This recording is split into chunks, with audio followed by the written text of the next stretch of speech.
আসসালামু আলাইকুম রহমতুল্লাহ বারাকাতুহু। প্রিয় মুসলিম ভাই সব, আমি মাওলানা ফরিদউদ্দিন আল মোবারক বলতেছি।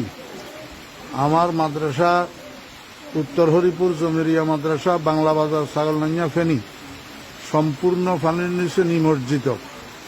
মাদ্রাসার তিন সেট ঘরগুলা দেখতেছেন আপনারা, সম্পূর্ণ পানির নিচে, এবং রান্নাঘর পানির নিচে। আপনারা দেখেন এই শতাধিক ছাত্র শিক্ষক মাদ্রাসায় পানিবন্দী হইয়া রয়েছে। এই অবস্থায় হৃদয়বান মুসলমান ভাইদের এবং বিভিন্ন স্বেচ্ছাসেবক সংগঠনগুলোর কাছে আবেদন, আপনারা মেহরবানি করে এখান থেকে আমার ছাত্র শিক্ষকদেরকে উদ্ধার করেন। ছোট ছোট বাচ্চা এগুলা, এমত অবস্থা আপনাদের কাছে বিনীত অনুরোধ, আপনারা যেখানে আছেন আমার এই ছোট ছোট ছাত্র শিক্ষকদের দিকে একটু সাহায্যের হাত বাড়ান, একটু তাড়াতাড়ি এখান থেকে আমাদেরকে উদ্ধার করার চেষ্টা